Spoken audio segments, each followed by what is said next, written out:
चाहिए और उनको महामंत्री बनाना चाहिए, नहीं तो ये आईएमए का मुझे लगता है इसकी गरिमा ही खत्म कर डालेंगे। मैं आचार्य बालकृष्ण का एक ट्वीट को पढ़ता हूं। उन्होंने बोला, पूरे देश में क्रिश्चियनिटी में कन्वर्ट करने के षड्यंत्र के तहत बाबा रामदेव जी को टारगेट करके योग और आयुर्वेद को बदनाम किया जा रहा है।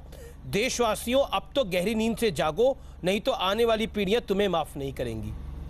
क्या कहना चाहते हैं, क्योंकि इसको कहीं ना कहीं एक धर्म विशेष से जोड़ने की कोशिश हो रही है, जैसा आचार्य बालकृष्ण का आरोप है। देखो, ये जो इनके आईएमए के अध्यक्ष हैं ना, उनके वीडियो इतने वायरल हो रखे हैं कि इसके ऊपर तो कोर्ट ने अभी इनको सम्मन तक भेज दिया है। मेरे भाई अमित जी, ये मैं नहीं कह रहा हूं, कोर्ट ने सम्मन भेज दिया कि आप एक डॉक्टर होकर के, एक किसी ऑर्गेनाइजेशन के प्रेसिडेंट होकर के किसी कन्वर्जन के लिए आप लोगों को कैसे प्रोत्साहित कर सकते हैं। स्वामी रामदेव ने किसी का मजहब नहीं बदला।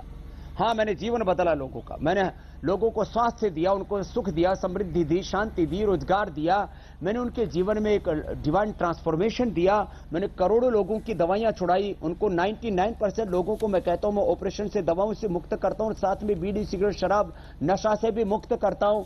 ये राष्ट्र निर्माण का काम है, जीवन निर्माण का काम है। ऐसे काम करने चाहिए, इस तरह की चीजों से हमें बचना चाहिए जो आईएमए के अध्यक्ष करते हैं। ये बहुत शर्मनाक है और उसके लिए कोर्ट ने उनको सम्मन भेजा है। अब आगे फैसला बहुत जल्दी होगा। बाबा रामदेव, क्या आपको लगता है ये पूरी लड़ाई जो है अब ये आयुर्वेद बनाम एलोपैथी की हो गई है, जिसमें दोनों विज्ञान है अपने अपने तरीके के, दोनों का सम्मान है, लेकिन इस लड़ाई को शुरू आपने करा है। आरोप आप पे ये है, अगर मैं आरोप की बात करूं तो आरोप ये है कि बाबा रामदेव ने इस जंग को शुरू करा और आईएमए कह रहा है अब खत्म हम करेंगे इसको।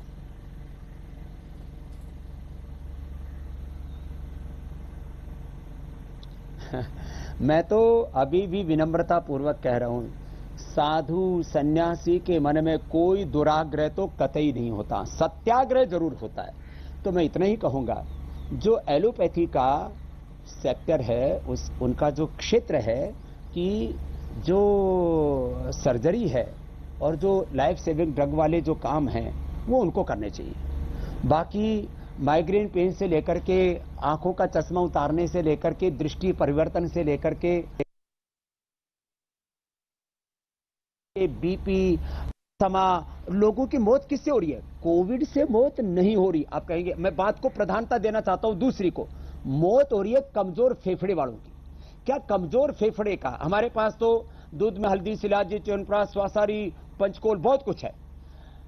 क्या एलोपैथी में लंग को स्ट्रेंथन करने के लिए हमारे पास तो सर्वकल्प है, भूमि आंवला है, पुनर्नवा है, एलोवेरा है, वीटाग्रास है, लिवोग्रिट है, लिवामृत है। क्या लीवर को, कमजोर जो लीवर है उसको रिकवर करने के लिए, आंतों की कमजोरी के लिए, पेनक्रियाज के बीटा सेल्स डीजनरेट, उनको रीजनरेट करने के लिए, टाइप 2 टाइप 1 डायबिटीज के लिए, क्या एलोपैथी में नर्वस सिस्टम जब वीक हो जाए या इम्यूनिटी वीक हो जाए उसको रिकवर करने के लिए एक भी कोई ड्रग है?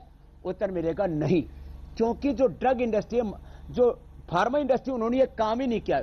उनको तो मर्ज और मरीज दोनों जिंदा चाहिए, तभी तो उनका धंधा चलेगा। इसलिए देखो, दोनों के क्षेत्र अलग अलग है। वो करते हैं कंट्रोल, हम करते हैं क्योर, और डंके की चोट पर करते हैं। आर पार की लड़ाई करके देखनी हो तो आकर के देख लो। और जो मैंने लाखों करोड़ों लोगों को ठीक किया है तो प्रमाण देख लो। एलोपैथी ने 10 करोड़ से ज्यादा लोगों को प्रत्यक्ष और 100 करोड़ से ज्यादा लोगों को परोक्ष रूप से। बाबा रामदेव, आप आयुर्वेद महान है, लेकिन एलोपैथी ने भी कई लोगों का ट्रीटमेंट करा है। अब किसी को कैंसर हो जाए, किसी को ट्यूमर हो जाए, किसी को ब्रेन हैमरेज हो जाए तो तत्काल रूप से ऑपरेशन करना पड़ता है रोकथाम के लिए। उसका इलाज आयुर्वेद में कैसे हो पाएगा तत्काल प्रभाव से? आदमी को हार्ट अटैक हो जाए तो मैं तो बोल ही रहा हूं, स्टंट डाल ले तो कैसे होगा? तो उसमें उसके लिए तो एलोपैथी जरूरी है। में लाखों करोड़ों लोगों की पूरी दुनिया में एलोपैथी ने जान बचाई है। इसलिए ये दो क्षेत्र मैंने विशुद्ध रूप से छोड़ रखे, कोई दुराग्रह नहीं, कोई हट नहीं, कोई दुर्भावना नहीं जी।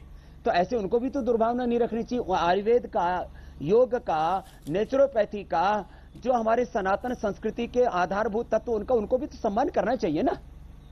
अब ये पूरी एक बहुत बड़ी इसके पीछे एक ताकत खड़ी है। मैंने कहा ना, एक पूरी फार्मा इंडस्ट्री है, ड्रग माफिया, पूरे पूरी दुनिया के अंदर भाई 200 लाख आईएमए करोड़ का इनका कारोबार है। का षड्यंत्र अब इनको हो कहाँ सकता है पसंद है कि नीम बाबा। गिलो तुलसी से लोग स्वस्थ हो जाए, फूक मार जी। करके भस्त्री का कपाल भाती, अनुलोम विलोम करके लोग ठीक हो जाए। बाबा, आईएमए का षड्यंत्र हो सकता है, आईएमए की दुर्भावना हो सकती है, आपके मन में वो नहीं था लेकिन आपने बोल दिया। लेकिन डॉक्टर हर्षवर्धन ने जो आपको चिट्ठी लिखी, उस चिट्ठी में भी उन्होंने काफी चीजों को क्लैरिटी के साथ लिखा, जिसमें उन्होंने क्लियरली बोला कि कुल मिलाकर आधुनिक चिकित्सा पद्धति एलोपैथी के डॉक्टर वो रह चुके हैं और स्वास्थ्य मंत्रालय के प्रमुख हैं। उन्होंने कहा कि जो डॉक्टर हर्षवर्धन ने बोला, उन्होंने भी आपको आपके बयान पर खेद जताने के लिए कहा। आप इसको कैसे लेते हैं? Doctor Harshvardhan, health minister of India. तो मैंने खेद जता दिया। देखो, डॉक्टर हर्षवर्धन जी के ऊपर भी अनावश्यक दबाव भी डालते रहते बीच बीच में। ये तो माने इन्हीं आईएमए के डॉक्टर्स ने कोरोना को कुंभ से जोड़ करके कहा कि Kumbh is the biggest spreader of corona. इन्होंने तो इन आईएमए के डॉक्टरों ने मोदी जी की तुलना हिटलर से करके इन्हीं डॉक्टरों ने भारत का किस तरह से अलग अलग क्षेत्रों में मतलब इंडियन वेरिएंट को जो है वो मोदी वेरिएंट कह करके मतलब इंडिया में जो कोरोना फैला उसको इंडियन वेरिएंट और मोदी वेरिएंट कह करके इन्हीं डॉक्टर्स में, आईएमए के डॉक्टर्स वालों ने, क्योंकि इसमें बहुत से लोग पॉलिटिकल हैं। और मैं एक बात कहता हूं, माना कि मैंने भी एक वक्त सत्ता और व्यवस्था परिवर्तन के लिए जन जागरण किया था, आप साक्षी रहे उस बात के। लेकिन मैं एक बात कहता हूं, मैं आज राजनीतिक रूप से न पक्ष में न विपक्ष में निष्पक्ष हूं। आईएमए के आप पूरा लिस्ट उठा करके देखो, इसके अंदर आपको 90% लोग पॉलिटिकल मिलेंगे जो इनके पदाधिकारी आदि होते हैं। तो ये एक राजनीतिक संस्था है, हर्षवर्धन इनके दबाव में आ गए लेना चाहिए और सबको मिलजुल करके काम करना चाहिए। आप कह रहे डॉक्टर हर्षवर्धन इन सबके दबाव में आ गए, इसलिए उन्होंने चिट्ठी लिख दी। नहीं, मैं कहता हूं उनको भी अलग अलग मुद्दों पर दबाव में लेने की कोशिश करते हैं। नहीं, पर ये माना जाता है, ये सरकार तो आपके पक्ष वाली सरकार है, ऐसा माना जाता है, और तभी आपको दूसरी तरफ से टारगेट भी किया जाता है। तो ये अगर ये भी गलत कह रहे हैं तो कुछ तो गलती हुई होगी स्वामी रामदेव, कुछ तो चूक हो गई होगी। क्योंकि मैं हर्षवर्धन साहब को पढ़ता हूं तो उन्होंने बोला कोरोना योद्धाओं का निरादर कर दिया है। मान ली।